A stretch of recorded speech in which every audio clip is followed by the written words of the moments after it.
Greetings, everyone, and hello. We're going to be talking about true doctrine and false doctrine, but really, why do we even need to talk about false doctrine? We should be more full of true doctrine because we can analyze the marvelous Messiah himself, Jesus Christ.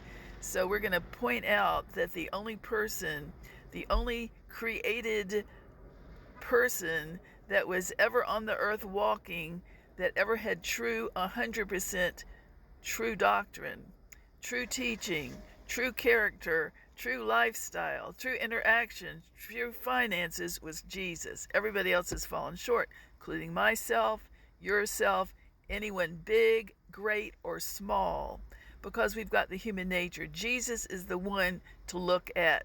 A lot of people, including myself, we've been pointing out false teaching, and many people make money off there are a lot of people doing it for many reasons, it seems, putting the faces up there, and that really bothers me. It's like Judas or something, because you can teach doctrine even though it's slower, not as fancy or captivating. Really. So let's talk about the true doctrine, which is Christ.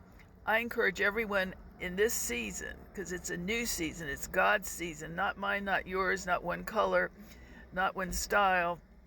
It's God willing to do and bring forth whom he wills, and we let him do that.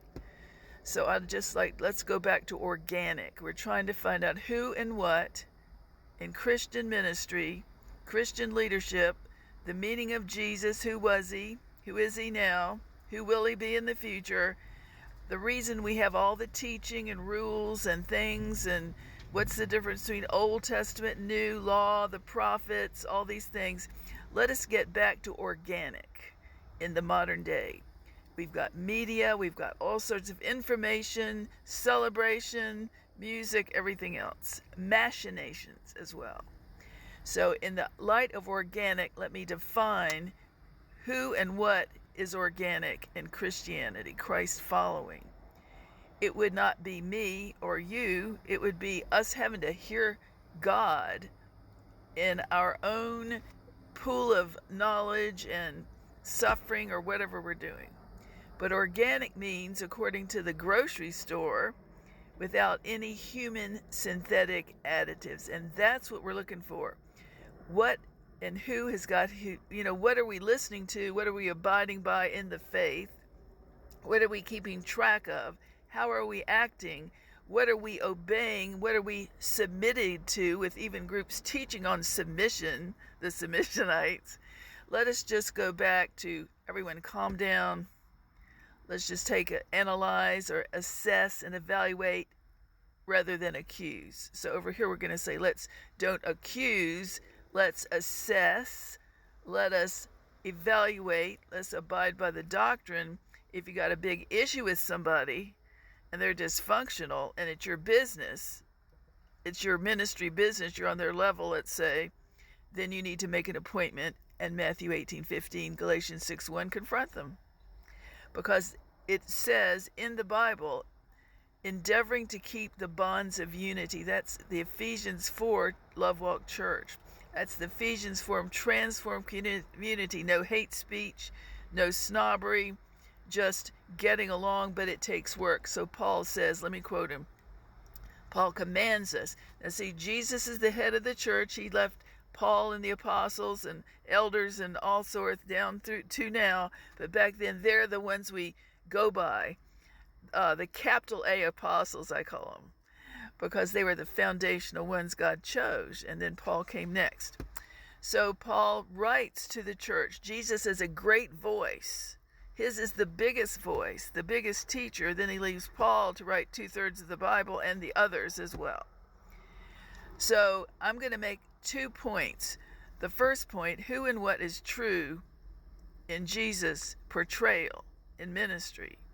Then we go look at Jesus when he was alive on the earth in Matthew, Mark, Luke, and John, before his suffering, when he was acting and reacting in relationships, and that is how we assess who and what is organic right now to start out with.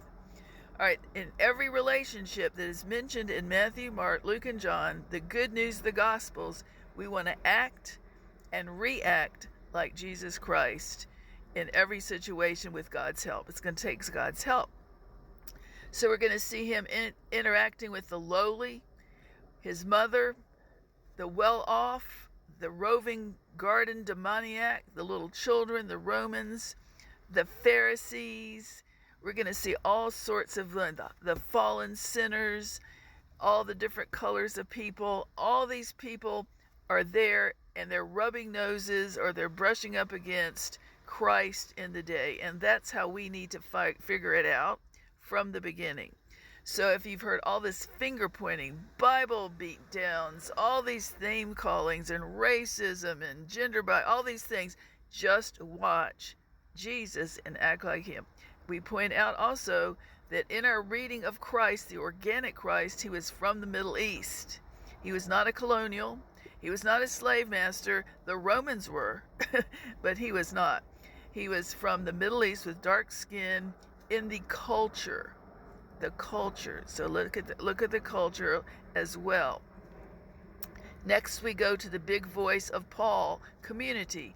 Jesus says to Peter, upon this rock I'll build my church. He left the first apostles, but he lets Paul, who came later, sort of a maverick, have a word about relationships. And that's our field with Cross-Body Unity, this movement.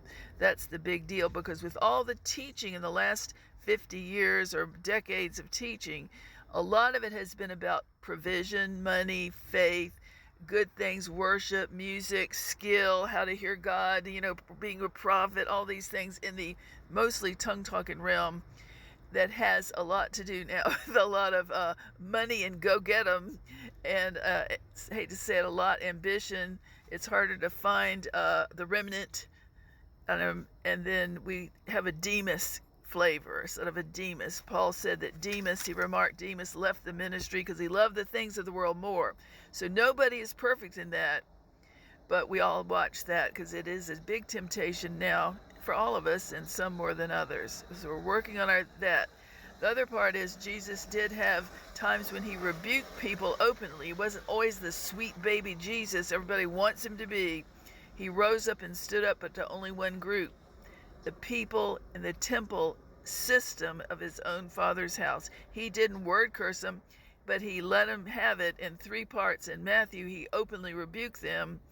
He didn't gossip and backbite or undermine him. That he did it the right way at his Father's leading. Let's get over to Paul. So Paul writes community in Ephesians 4. A transformed community, while we're teaching it, affects society. Well, look around, everybody who's a Christian and a minister. Is society affected? No. So the church has got some real issues to work to do. With our relationships, probably. Not to have poverty, but to have the holy fear of the Lord and community. Ephesians 4 tells you how Paul said to walk it out, the teaching, walk it out in meekness and lowliness and long-suffering, endeavoring to keep the bonds of peace together in unity. That's what we're teaching. That's what we're trying. That doesn't mean you can't disagree. It's how you do it. That doesn't mean that you Bible beats, you spy somebody, you think they're evil because they don't believe, they talk in tongues and you don't, or they talk, all the vice versa, they wear earrings and you don't. All these things that go on. We're talking to the Christian, for the Christian, that's all. Anyone else can listen. So we're saying, how can we do this? We're going to be teaching more. This is Taveau D'Arcy. And we're going to be working on us, and that to be a role model that affects society. Read the whole chapter. The common doctrines need to be taught and understood against bias. But Paul said for all of us to walk it out in meekness and lowliness and long-suffering. He also said keep endeavoring. That means working at it. There's more to be done. Also Ephesians 5, mutual submission in the fear of the Lord, respect, servant leadership. These things are there, and they are core First Church organic. So let's work on that and read it for ourselves. Research it. God bless.